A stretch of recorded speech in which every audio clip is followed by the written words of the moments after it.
Well, when I left my father's house, I was supplied. I made a mistake and I did wrong. Now I'm dissatisfied. What?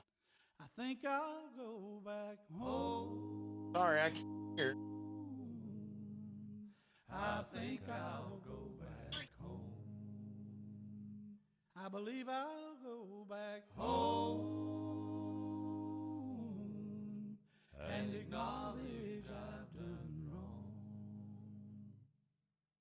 What have I gained by sin, he said, but hunger, grief, and fear?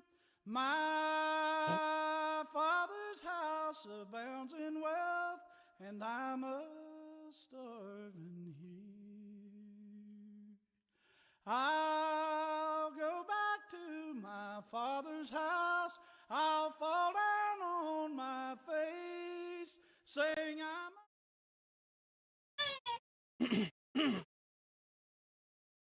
I had my mic muted that whole time.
Nothing. Started. Wait for people to show up.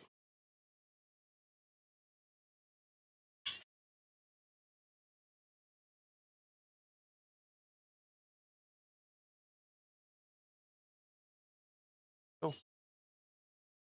What's your iPad? Thank you.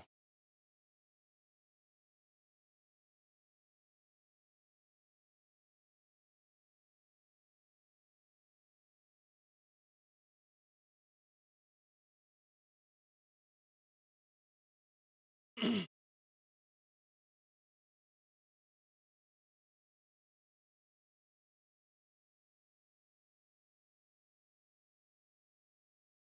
right. Well, give people time to get in here now.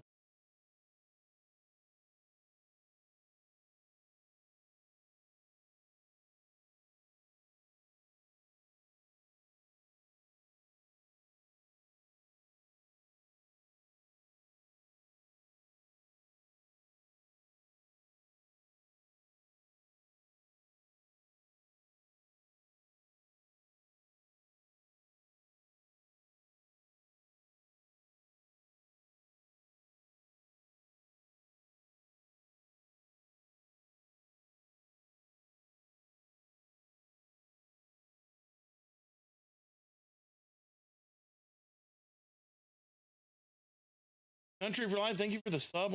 Thank you for the Prime sub. I appreciate you. Thank you for that. I appreciate you very much.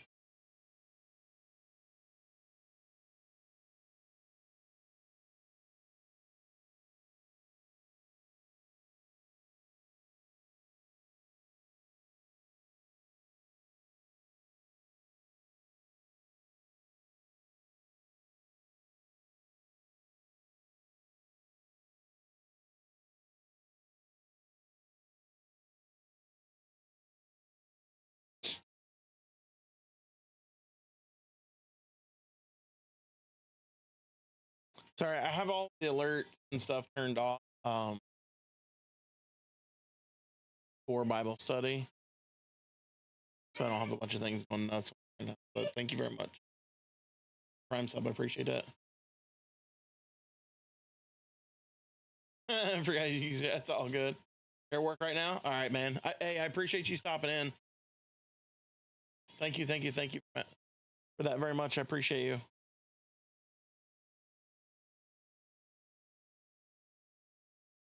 Savage, thank you for the heart me on TikTok. I appreciate that. What's going on, bud? All right, guys, we're gonna give it just another minute, get a couple more people time to get in here, and then we will get started. Just another minute, then we'll get started. Just another minute, then we'll get started. Hello, ma'am. How are you? How are you guys this evening?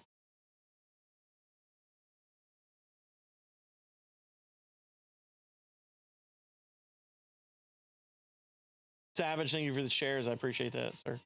Thank you. Sarah, thank you for the heart me. Appreciate that.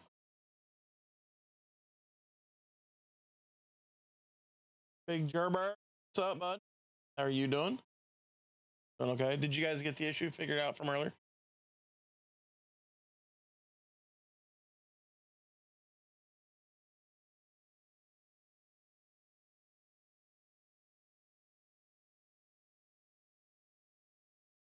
Think so. All right, another 30 more seconds. Just in case somebody else wants to come in. I'm going to start it. It's gonna be a short one today. There's not a lot here, so we'll get through this kind of quick. Get ready into this evening. Hello,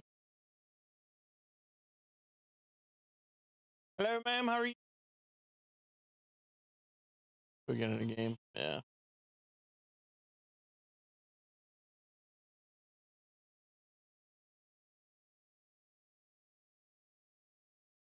I got you guys here. Do me a favor, since most of you guys that are the ones that come in for movie night too. I put a list of movies in. If you guys want to watch one of those, let me know. If you guys don't want to worry about movie night tonight, let me know that as well.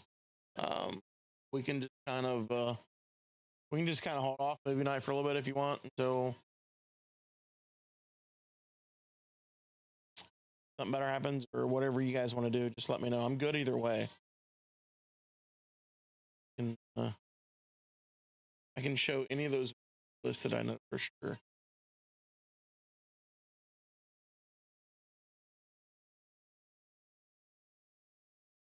Sub night? Possibly. Yeah, I mean, if you guys want to do movie night, I can make up sub night tonight. Sub night sound better?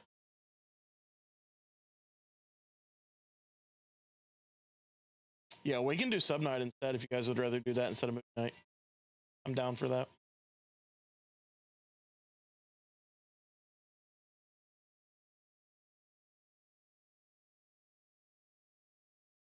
Well, it's whatever you guys want to do. If if you guys don't want to watch a movie, then we'll do sub night instead. That's fine with me. Just let me know which ones you want to do. I don't care either way. Like, I'm good either way.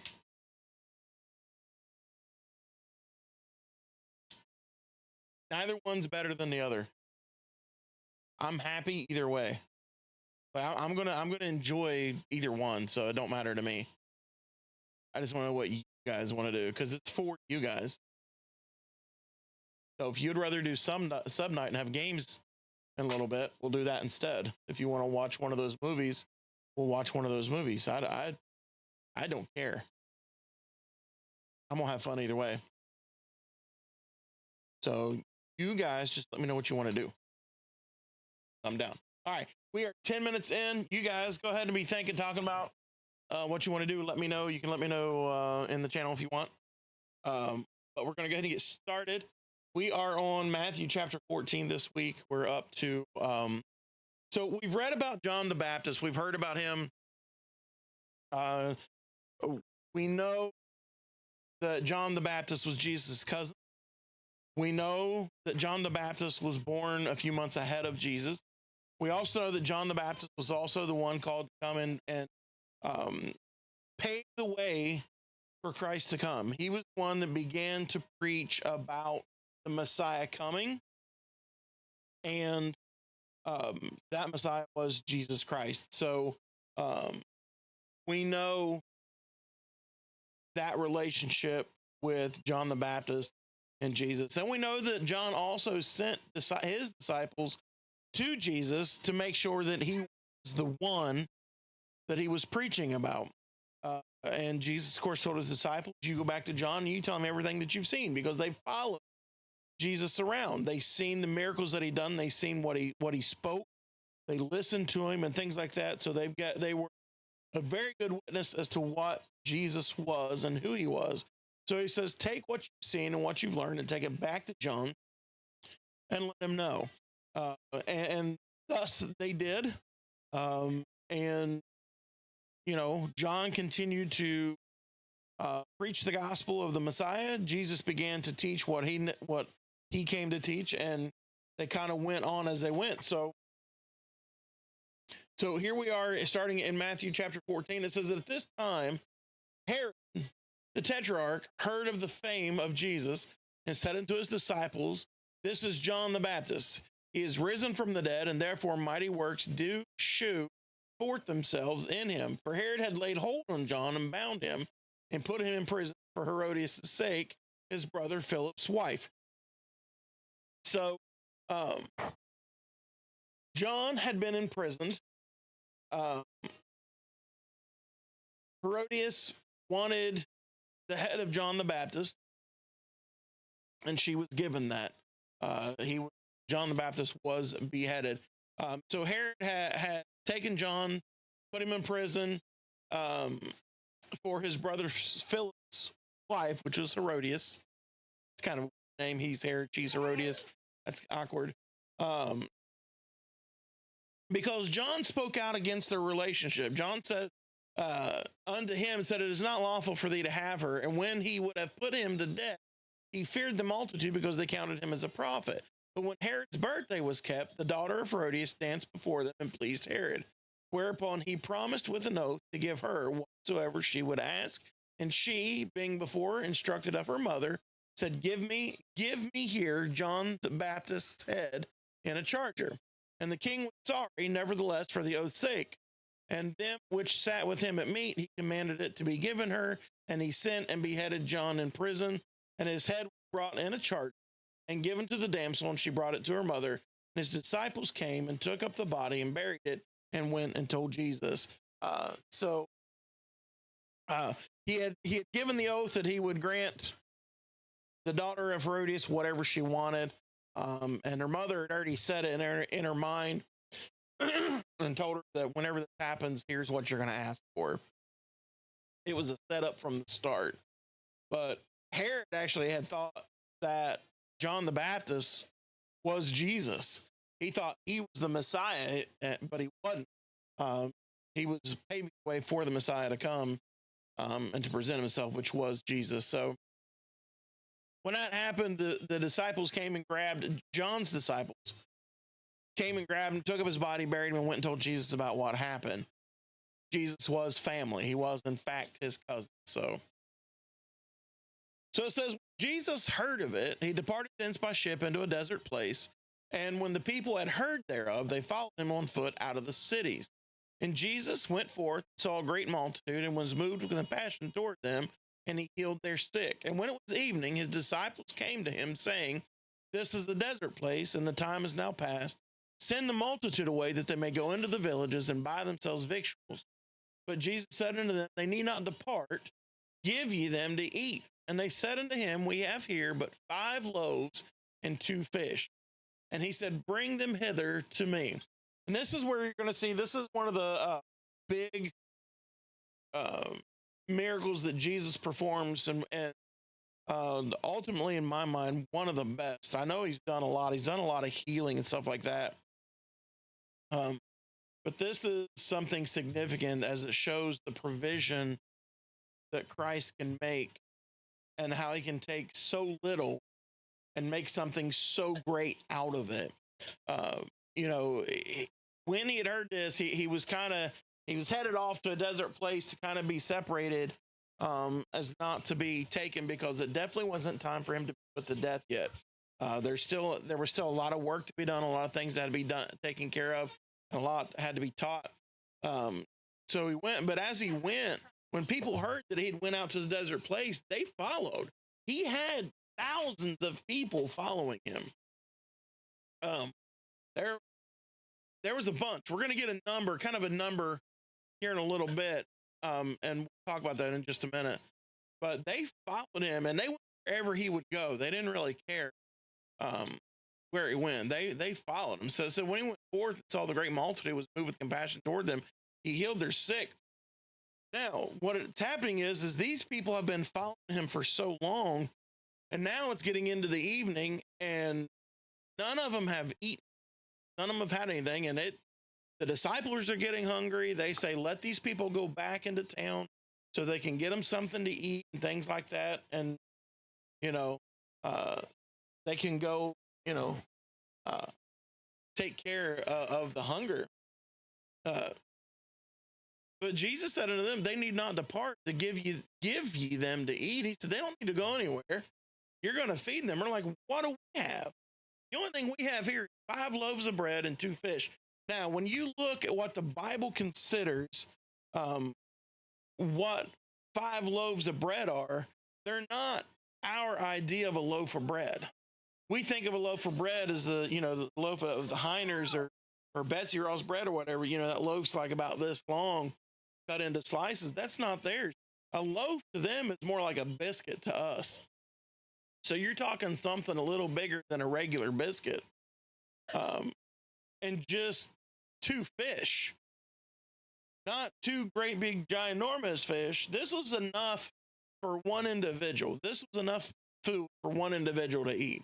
That's all that was in this. So there wasn't a great amount of food. And you're talking a multitude, thousands of people. And they're like, we have this little bit. And he says, bring it to me.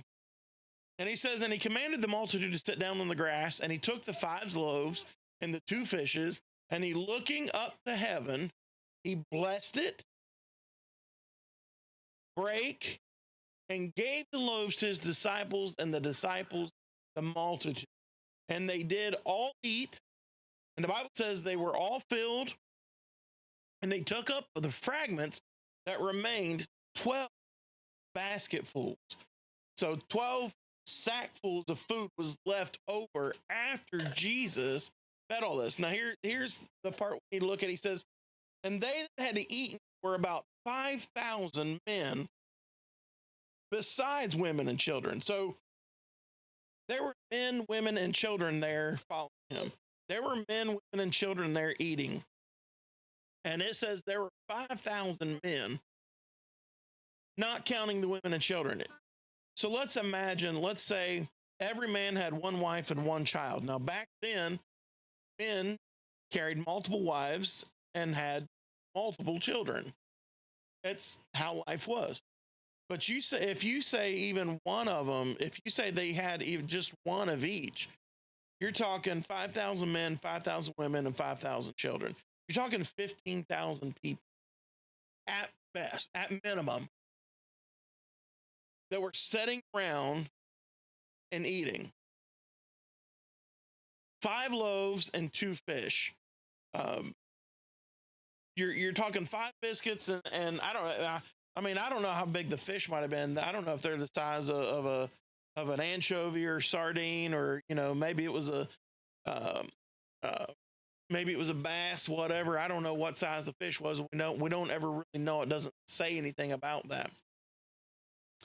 But it was just enough meat for basically one man to eat when it come down to it.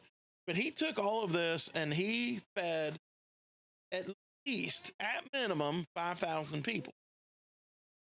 Looking at every bit of close to probably 15 to 20, if you start counting women and children, because they had to eat too.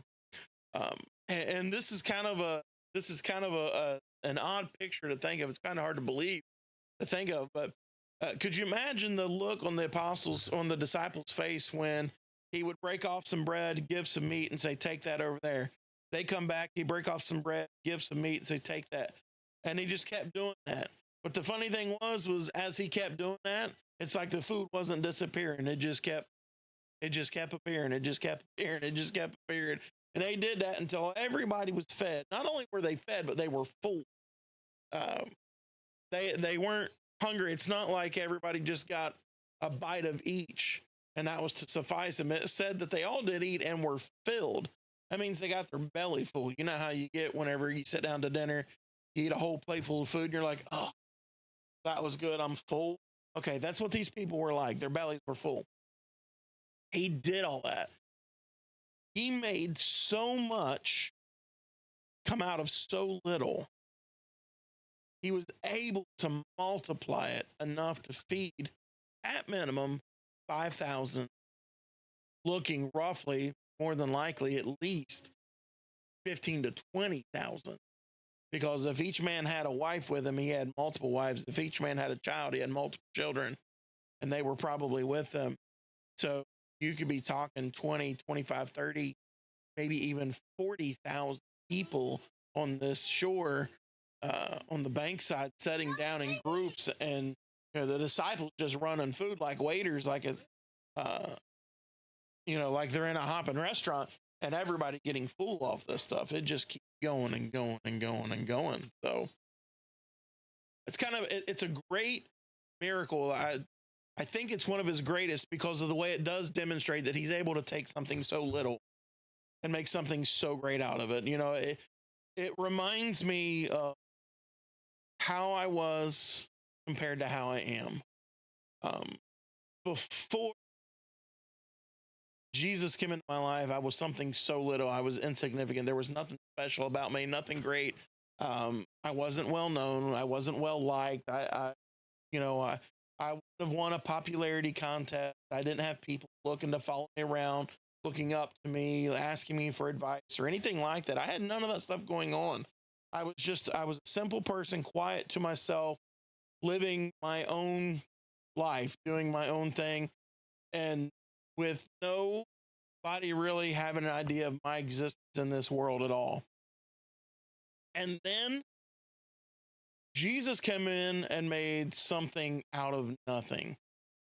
Not saying that I am more than anybody else or anything like that, but he has put me into a place now to where I'm able to sit in front of people like you, do something like this, and that I can sit and talk. He has called me to do something amazing and wonderful. He's allowed me to speak to so many people. I've preached in churches with 40 and 50 people in it. I've preached in churches with as low as 3 and 4 in it. I've been able, he's allowed me to preach on the radio station where, multiple people listen to the radio station. He's allowed me to, he's appointed me as pastor over a church and give me the opportunity to be able to be in the role to where I can help people. I'm in the position where I can pray for people. I can do these things. He's made something out of me. I'm still not going to win a popularity contest. I'm not going to step out my front door and there'll be a paparazzi out there waiting to, take pictures and videos of me. But I have a meaning in my life now. He has multiplied my ability to affect, and change the world for somebody around me in such a great way. So I like this miracle because it shows what he can do, where he can take something so little and multiply something great out of it. And I look at myself as being something so little multiplied to be something amazing for him. Not necessarily so much for the world, but for him. All right, so after this, it says, straightway Jesus constrained his disciples to get into a ship and to go before him into the other side while he sent the multitudes away. When he had sent the multitudes away, he went up onto a mountain apart to pray. And when the evening was come, he was there alone. This is going to be another great miracle. This scripture, I hate calling parts of the Bible stories because they are stories that we tell, that we preach, but they're not stories, they're scripture. These are actual events that actually happen. These are factual things. So they're not stories. It's not like reading the story of Hercules or something like that didn't actually happen. These really happened. All these events actually happened and were recorded for us to be able to read and follow them. So he told the disciples to get on the boat, go before him to the other side. He goes, go ahead and go on to the other side. You're going to go over there. I will meet you afterwards, but I'm going to go up to the mountain. I'm going to go on the mountain and pray. I'll meet you over there. I'm going to send these people home. I'm going to go home and pray. I'm going to go up here and I'm going to pray. So he did that. He sent them away. He went up to the mountain apart to pray. And when the evening was come, he was there alone. It says, but the ship was now in the midst of the sea, tossed with waves, for the wind was contrary. And in the fourth watch of the night, Jesus went up unto them, walking on the sea. And when the disciples saw him walking on the sea, they were troubled, saying, it is a spirit, and they cried out for fear. But straightway Jesus spake unto them, saying, be of good cheer, it is I, be not afraid. So Jesus goes up onto the mountain. He sends the disciples ahead of him. They're going across the sea. They get out in the middle of the sea. A storm hits. I think if you, it might even be in the book of John. We're going to get a more vivid description of the storm, how bad the winds and stuff are. We'll see that stuff. But anyway, they get out there. They're in the middle of the storm. They're afraid for their lives because the boat, the wind and the waves are crashing off the boat. It's really scary and things like that. But they lose thought. They lose thought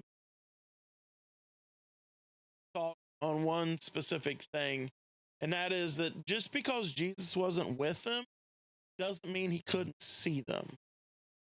For one, he has a deity to God, which gives knowledge and sight of all things. He knows what people are thinking. He knows what's in their hearts, and he can see everything. He knows what's going on. So even though he's up on the mountain and even though he's up there praying, he can still see his people.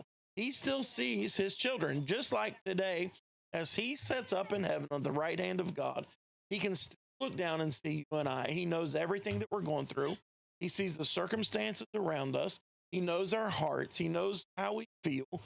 He's aware of all of that. So he looks down on his disciples and sees the storm brewing around them, and he sees the fear in their hearts and how afraid they are. And instantly, they didn't even have to cry out. The Bible doesn't say they cried out to him. The Bible says that he's seen them. And in the fourth watch of the night, if you're trying to figure out a time, you're talking about between the hours of 1 and 3-ish in the morning for us. He went unto them walking on the sea. So he goes out, he steps out, and he is walking on the sea in the midst of them in the storm. And they see him and think that it's a spirit. And then they cry out of fear. But Jesus instantly speaks to them and says, be of good cheer, it is I, be not afraid. And Peter answered him and said, Lord, if it be thou, bid him come unto thee. Bid me come unto thee on the water. Now, it doesn't say that Jesus had calmed the storm. So we need to keep in mind that he spoke to them. They realized that it was him. And Peter says, Lord, if it really be you, bid me to come unto you on the water. The storm is still happening.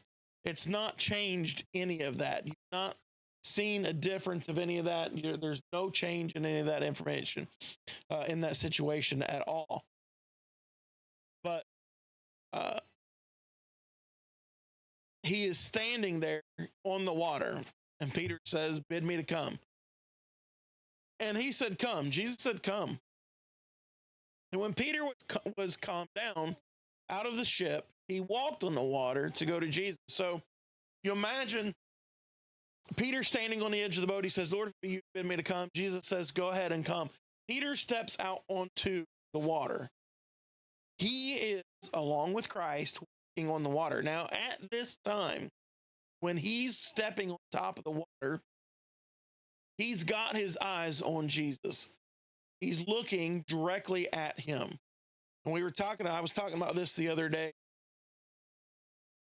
There was clear sight to Jesus from where Peter was, and Peter was looking at him when he stepped out and stepped on the water. It says, but when he saw the wind boisterous, he was afraid. Now, when he began to look at the situation around him, when he began to look at the circumstance going on around him, around the boat, and around Jesus, now, direct line of sight to Jesus, and as long as he had that sight and kept his eyes on the Lord, he was stepping on the water. He was walking on it. But he began to let the surroundings around him get his attention, which means he was taking his eyes off of Jesus, and he was looking at the waves crashing, looking at the wind blowing. He was looking at all that was going around. He was no longer looking at Jesus. He took his eyes off of him.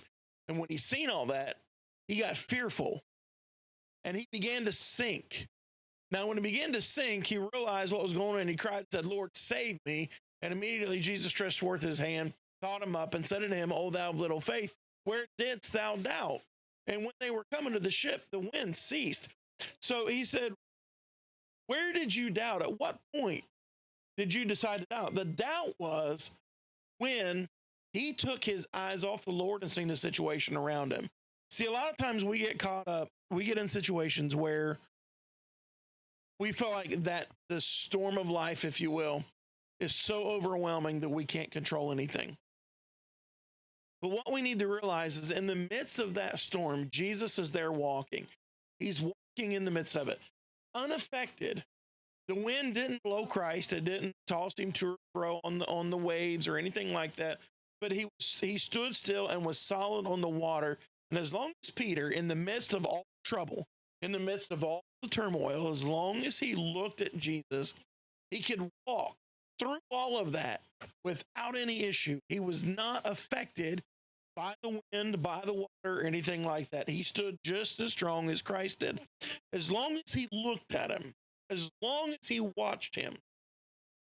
But the minute his focus left off the Lord and began to look at the surroundings around him, the minute he started to see all the trouble and all of that started to get into his mind, that's when fear came in, and that's when he began to sink. Jesus said, pay attention where your doubt first happened and where you realized you were in trouble and you began to cry out to me.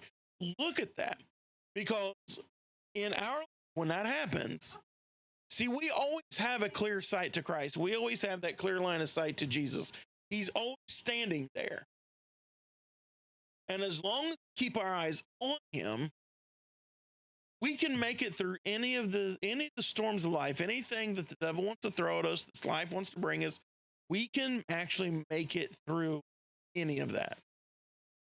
But it's when we look at the situation and we look at everything that's going around, we look at the storm, we look at the situation, we look at how severe everything looks, and we begin to become fearful, and we take our mind and our eyes off the Lord.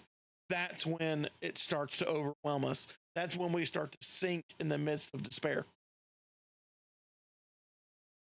But if we would just keep our eyes on him, if we realize where that doubt and that fear begins, is the moment we take our eyes off of him, then the next time we can be prepared to realize when we're in this situation, as long as I keep my eyes on the Lord, as long as I keep my mind on him, as long as I stay focused on him, I can make it through this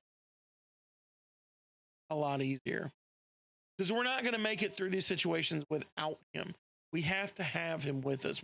We need him to get through this stuff. He packs us through this all the time. I like in this situation, I always like to mention the poem, The Footprints in the Sand. I may have mentioned on here before, I can't remember, but anyway, the footprints on the sand is this. It shows a picture of footprints in the sand, and there's two sets of footprints, and they're walking side by side. And then all of a sudden, you see just one set of footprints walk for a little while. And then it goes back to two. And the guy looking back at the footprints in the sand, and he says, well, Lord, I see that you walked beside me for a long time. But then all of a sudden, when times got tough, this period of time in my life, there was only one set of footprints there. Where did you go? Why did you leave me? And the Lord looked at him and said, I walked beside you throughout your life. And then when you see that there's only one set of footprints in the sand, whenever those footprints, two sets, come down to one, he goes, that's not where I left you. I didn't walk away from you, but that's the moment where I carried you through the storm. That's the moment where I carried you through the trouble. And then when we got on the other side, back with the two sets of footprints again. So he doesn't leave us. He's there with us. He carries us through it. If we just focus on him, if we keep our eyes on him and concentrate on him, we can get through it a lot easier. So that's why I liked about that. I said that when they were coming to the ship, the winds were ceased. When he pointed out the doubt and showed Peter the idea to think of, when did the doubt come in? When did the fear happen? He stepped in the boat. The wind ceased. He says, then they that were in the ship came and worshiped him, saying, of a truth, thou art the Son of God. He had command over the winds and seas. He had control of the situation the whole time. There was nothing there that Jesus couldn't control. But he needed the disciples to learn, to see and learn that in troubled times, it's not just say, Lord, come take the trouble away from me. But it's he's there to help you get through it. Every trial, every trouble, every storm we go through, there's something out of it we need to learn. The disciples learned that night that it is important. Keep your eyes upon him through the storm, and he will get you through it. It was a good lesson for the disciples. So it says, and when they were gone over, they came into the land of Gennesaret. And when the men of that place had knowledge of him, they sent out into all that country round about and brought in him all that were diseased, and besought him that they might only touch the hem of his garment. As many as touched were made perfectly whole. So we see him doing more of what he needed to do. He's traveled into Gennesaret. When they get there, the knowledge of him, when people hear that Jesus the Christ had showed up, he is there. They begin to bring the sick to him and all of that, and he begins to heal them. So we're going to see a lot of that happening in his walk, because the healing that Jesus does is very important to get their attention and to get their ears open to what he has to say. So he'll heal the body to get them to listen to what he's got to say for them to have for their soul to be saved. So it's the attention getter. Here's what I can do. Now listen, and they began to listen to what he's got to say and things like that. So you see that happening, you see that going on, and we're going to see that quite a bit as he continues the journey. But this lesson here, what we see here, was two good lessons for the disciples.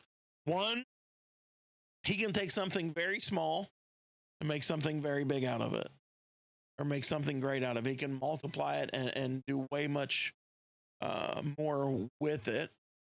And then they need to realize that even in the midst of the storm, when times get tough, when life is hard, all we have to do is keep our eyes on him, and he's there for us. He will lead us and guide us through it.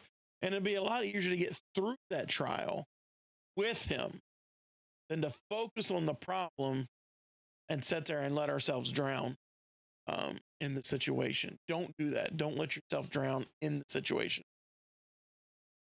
but keep your eyes on him. Okay. All right. All right. That's a good one. Like I said, that one's kind of short. We still 45 minutes, but that's 40 minutes. But that was waiting 10 minutes for everybody to get in here too. So that's not bad. Half an hour. Doing good. All right. So next week we're gonna get into what defiles the body. This is gonna be. I love this one. It may be short, but I still love this one just because everybody gets this wrong.